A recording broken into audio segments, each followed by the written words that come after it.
بسم اللہ الرحمن الرحیم۔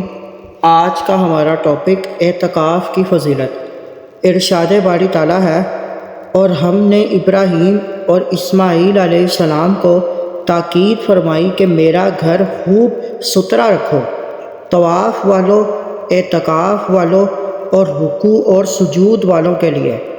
اس آیت کریمہ میں بیت اللہ کو صاف ستھرا رکھنے کا حکم دیا گیا۔ مفسرین فرماتے ہیں یہی حکم تمام مساجد کا ہے کہ انہیں خوب صاف ستھرا رکھا جائے۔ ارشاد خدا بندی ہے، معلوم ہوا کہ اعتکاف اہم عبادت ہے اور گزشتہ امتوں میں بھی تھا۔